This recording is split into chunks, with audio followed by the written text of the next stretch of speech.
Este miércoles, parlamentarios, rectores y estudiantes se expondrán ante el Tribunal Constitucional sobre la glosa de gratuidad, y esto luego de que la entidad declarara admisible el requerimiento presentado por la oposición para impugnar el beneficio.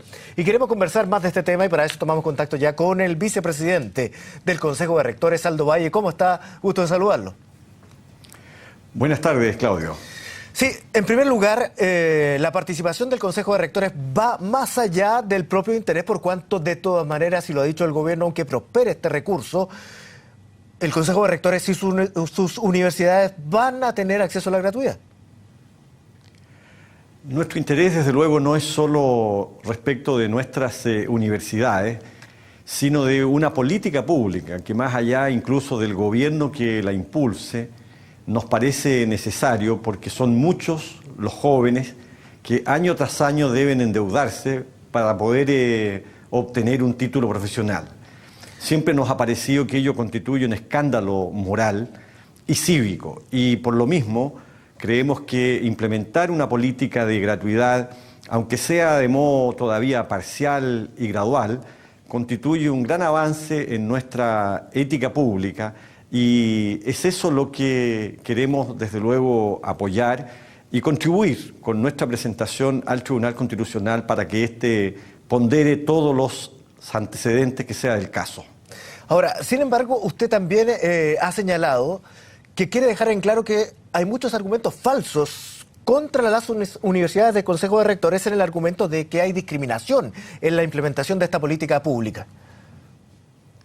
Bueno, hemos dicho que es imprudente poner a las universidades del Consejo de Rectores en la misma condición jurídica o patrimonial que cualquier otra universidad privada, porque es evidente, el país lo sabe desde hace décadas, que las universidades del Consejo de Rectores no tienen fines de lucro, que son instituciones más complejas, que producen investigación. El 90% de la investigación que se hace en el país, de las publicaciones científicas que tiene Chile, pertenecen a las universidades del Consejo de Rectores, de modo que no estamos porque haya simplemente aquí comparaciones formales, desconociendo el valioso aporte que han hecho las universidades del Consejo de Rectores a lo largo del país. Rector, en rigor, todo su tiempo. Sí, rector, en rigor lo que dice el requerimiento presentado ante el Tribunal Constitucional es que no hay un criterio estándar, y por ejemplo se dice que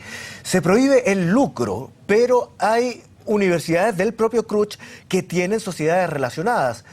Se dice que deben estar acreditadas por 4 años, y hay universidades, está en el requerimiento del CRUCH, que tienen 3 años solamente, dentro de los ejemplos que se da como para argumentar una discriminación y argumentos poco claros para fijar los criterios. A ver, lo que hace la glosa presupuestaria, me parece a mí, es considerar a las instituciones del Consejo de Rectores como una totalidad que reúnen ciertas características comunes que van más allá de si tienen o no unos determinados años de acreditación, puesto que una universidad no está determinada solo por cuántos años de acreditación tiene. Y esa diferencia, me parece a mí, resulta clara si uno observa qué número de profesores, por ejemplo, tienen las universidades del Consejo de Rectores, en qué condición contratan a esos profesores, qué nivel de complejidad tienen a la hora de las diversas funciones que corresponde a una universidad.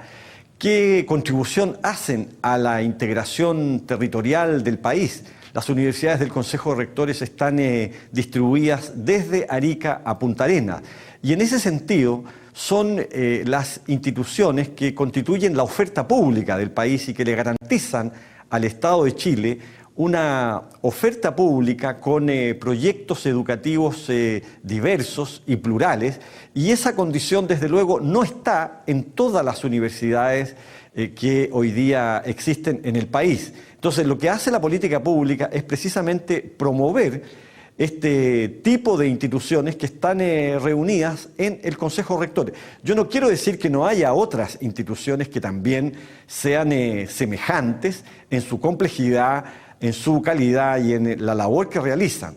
Y por lo mismo, la glosa también abre la posibilidad de que otras instituciones cumplan con esas exigencias de función pública, de modo que en ese sentido hay no solo universidades del Consejo de Rectores que estarán amparadas por el régimen de gratuidad, sino también otras privadas, tanto universidades como institutos profesionales y centros de formación técnica, de modo que la diferenciación, a nuestro juicio, no es arbitraria ni es inconstitucional.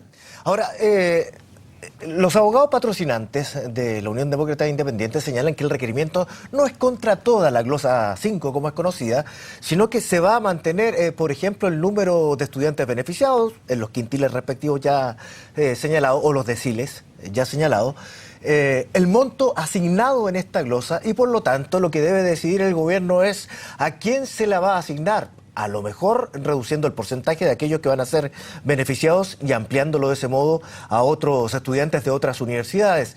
Pero eso es lo que se tendrá que decidir en el caso de ser aceptadas.